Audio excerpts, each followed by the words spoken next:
Israel siap dihujani 2.500 roket sehari jika perang dengan Hizbullah.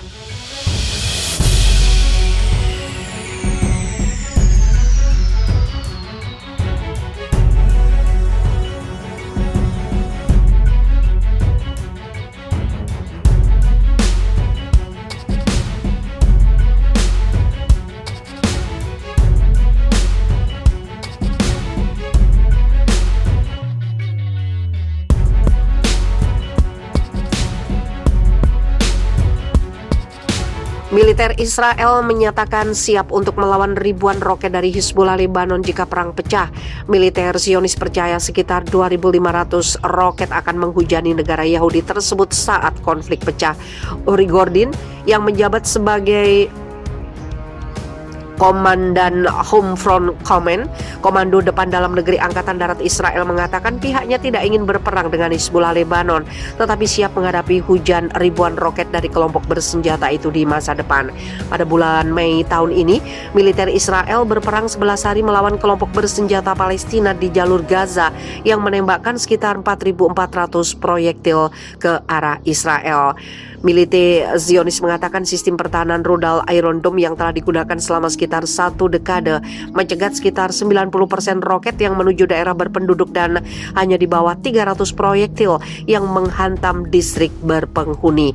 Tingkat tembakan roket dalam perang 11 hari itu melampaui dari tembakan roket dalam perang Israel tahun 2006 melawan Hizbullah. Pada bulan Mei, kota-kota seperti Tel Aviv dan Asdod mengalami jumlah tembakan tertinggi terhadap mereka dalam sejarah Israel, kata Gordin. Kami melihat kecepatan lebih dari 400 roket ditembakkan ke Israel setiap hari, ujarnya, seperti dikutip dari AFP Senin 18 Oktober. Dalam kasus konflik atau perang dengan Hizbullah, kami memperkirakan lebih dari 5 kali jumlah roket yang ditembakkan setiap hari dari Lebanon ke Israel, paparnya.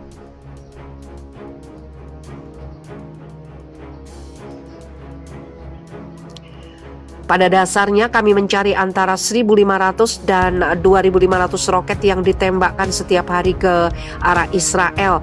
Imbuh dia. Dibentuk pada tahun 1992 setelah Perang Teluk Pertama. Home Front Command bertanggung jawab atas pertahanan sipil, yang berarti bertanggung jawab untuk mempersiapkan negara jika terjadi ancaman, konflik atau bencana. Unit ini dikritik karena tanggapannya terhadap perang 2006 dengan Hizbullah yang menewaskan lebih dari 1.200 warga Lebanon. Sebagian besar warga sipil dan 160 warga Israel yang sebagian besar dari mereka adalah tentara. Perang itu adalah seruan untuk membangun Home Front Command, kata Gordin. Seraya menambahkan bahwa sejak itu pihaknya telah meningkatkan unit penghubungannya yang sekarang aktif di 250 kota Israel untuk memberikan bantuan jika terjadi serangan. Home Front Command menggunakan proyeksi komputer untuk memprediksi lintasan roket setelah diluncurkan dan menyarankan masyarakat dalam jarak tertentu untuk menuju ke tempat perlindungan bom. Selama konflik Gaza pada bulan Mei lalu, ini memungkinkan layanan darurat untuk mendapatkan setiap insiden dalam waktu kurang dari 5 menit.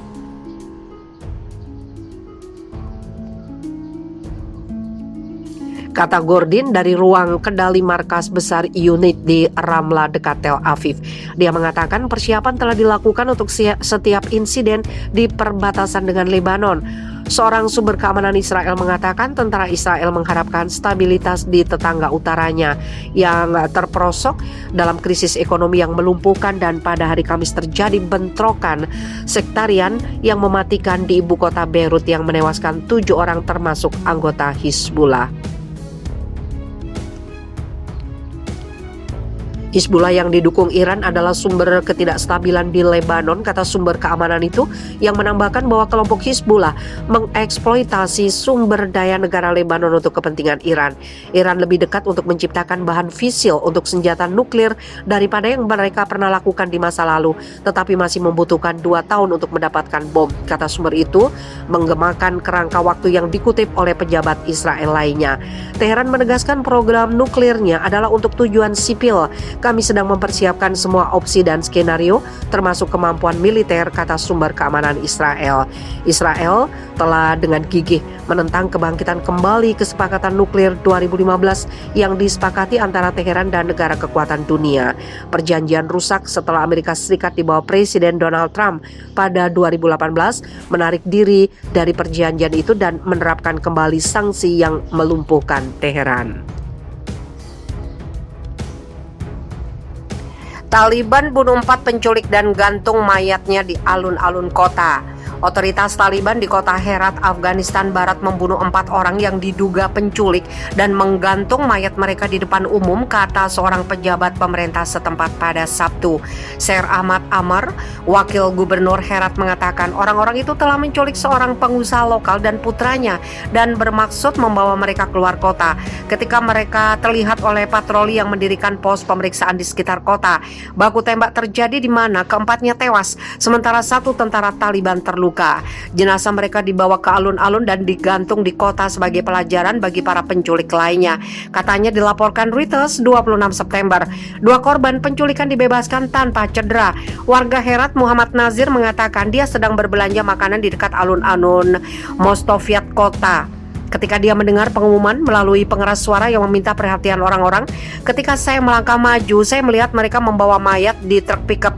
Kemudian mereka menggantungkannya di derek. Seorang saksi mengatakan kepada CNN bahwa kerumunan orang berkumpul untuk melihat mayat itu. Seorang mahasiswa dan aktivis di kota itu mengatakan kepada CNN bahwa orang-orang itu ditembak selama operasi penyelamatan dan kemudian digantung untuk pelajaran. Rekaman mayat berlumuran darah yang berayun di derek dibagikan secara luas di media sosial. Sebuah catatan disematkan di dada pria itu yang dituliskan, "Ini adalah hukuman untuk penculikan." Tidak ada mayat lain yang terlihat, tetapi unggahan media sosial mengatakan yang lain digantung di bagian kota lain. Menurut kantor berita resmi Bahtar, 8 penculik juga ditangkap dalam insiden terpisah di Provinsi Barat Daya Afghanistan, Uruzgan. Dalam sebuah wawancara dengan Associated Press yang diterbitkan minggu ini, tokoh senior Taliban Mullah Nuruddin Turabi mengatakan kelompok itu akan mengembalikan hukuman seperti amputasi dan eksekusi untuk mencegah penjahat. Terlepas dari ancaman internasional, Taliban mengatakan mereka akan terus menjatuhkan hukuman cepat dan berat pada pelanggar hukum untuk menghentikan kejahatan seperti perampokan, pembunuhan, dan penculikan yang telah meluas di Afghanistan. Amerika Serikat yang mengecam komentar Turabi tentang hukuman Taliban mengatakan setiap pengakuan potensial terhadap pemerintahan yang dipimpin Taliban di Kabul yang menggantikan pemerintah dukungan Barat yang runtuh bulan lalu akan bergantung pada jaminan Taliban terhadap perlindungan hak asasi manusia.